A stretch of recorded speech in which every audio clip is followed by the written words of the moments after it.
കൃഷ്ണ ഗുരുവായൂരപ്പ എല്ലാവർക്കും നമസ്കാരം. ഇന്ന് ഞാൻ പറയാൻ പോകുന്നത് ഗുരുവായൂരുള്ള ഉണ്ണിക്കണ്ണൻ്റെ ഒരു കഥയാണ്. ഒരു ദിവസം ഒരു കുഞ്ഞെ കുട്ടി വിശന്നിട്ട് ഗുരുവായൂർ അതിട്ടുള്ള ഒരു കടയിൽ നിന്ന് ഒരു പഴം കട്ടെടുത്തു. പകുതി പഴം കുട്ടി കഴിച്ചു. പിന്നെ ഒരു പകുതി പഴം ഭണ്ഡാരത്തിലിട്ടു.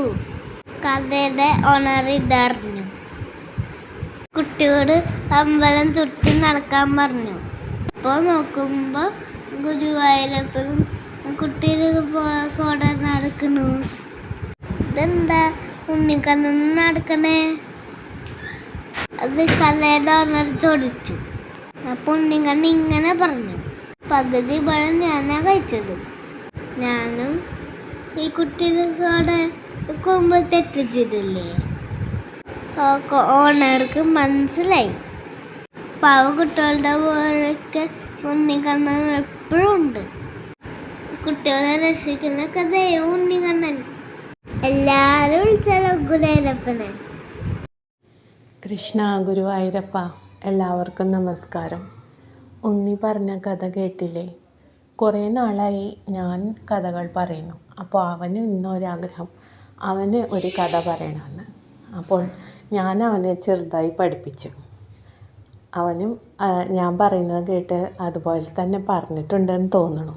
പിന്നെ ഉണ്ണികളുടേതായ കുറ്റങ്ങളും കുറവുകളും ഒക്കെ കഥയ്ക്ക് ഉണ്ടാവുമല്ലോ. പക്ഷെ അതെല്ലാവരും ക്ഷമിക്കുക.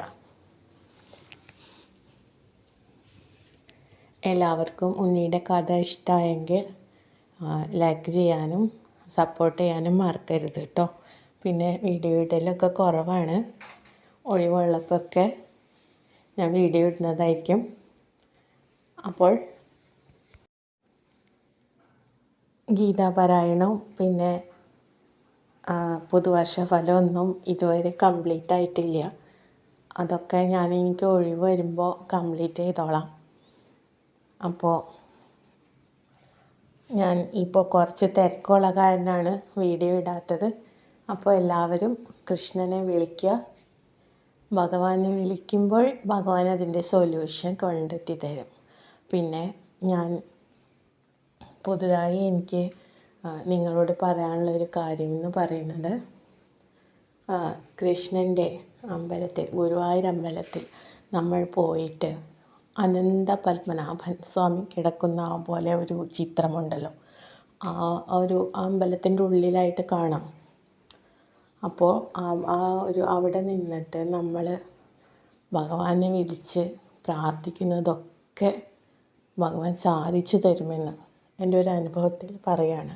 കരഞ്ഞു വിളിച്ച് അവിടെ വെച്ച് പ്രാർത്ഥിക്കുക, ഭഗവാനെ അറിഞ്ഞു വിളിക്കുക. എന്നിട്ട് അവിടെ നമുക്ക് നമസ്കരിക്കാം. മുട്ടുകുത്തി നമസ്കരിക്കുന്നത് കണ്ടിട്ടുണ്ടായിരിക്കും. അപ്പോൾ നമ്മുടെ മനസ്സിൽ ആ വിഷമം ഉണ്ടെങ്കിൽ അത് ഉള്ളറിഞ്ഞ് തൊഴുത് പ്രാർത്ഥിക്കുക. അപ്പോൾ അവിടെ കാര്യസിദ്ധി, അല്ലെങ്കിൽ മനസ്സിൽ നമ്മൾ എത്ര വിഷമം അനുഭവിക്കുന്നോ അത് ഭഗവാൻ ഏറ്റെടുത്ത് നമ്മുടെ ആ ദോഷത്തിന്, അല്ലെങ്കിൽ നമ്മുടെ വിഷമത്തിന്, ദുഃഖത്തിന് ശമനം വരുത്തി തരാൻ എന്തെങ്കിലും ഒരു മാർഗം ഭഗവാൻ തെളിയിച്ചു തരും. അത് അനുഭവത്തിൻ്റെ വെളിച്ചത്തിൽ പറയുകയാണ്. അപ്പോൾ എല്ലാവരും അതും കൂടി പരീക്ഷിച്ചു നോക്കുക. ഇത് ഗുരുവായൂർ അമ്പലത്തിൻ്റെ ഉള്ളിലാണ്, ഏറ്റവും ഉള്ളിലായിട്ടാണ്. അവിടെ അനന്ത പത്മനാഭൻ കിടക്കുന്ന ഒരു ചിത്രം കാണാം, കൊത്തുപണി ചെയ്ത് വെച്ചിരിക്കുന്നത് കാണാം. അവിടെയാണ് അവിടെ ഭയങ്കര ഒരു വിശേഷ സിദ്ധി എനിക്ക് തോന്നിയിട്ടുണ്ട്. എൻ്റെ അനുഭവത്തിൽ നിന്ന് പറയാണ്. ഓരോരുത്തർക്കും വ്യത്യസ്ത അനുഭവമായിരിക്കും. അവിടെ എല്ലാം വിശേഷമാണ്, ഓരോ സ്ഥലവും വിശേഷമാണ്. അപ്പോൾ എല്ലാവർക്കും വീണ്ടും ഗുരുവായൂരപ്പൻ്റെ ഓർമ്മകളും അനുഭവങ്ങളും കഥകളുമായി ഞാൻ വീണ്ടും വരാം. നന്ദി, നമസ്കാരം.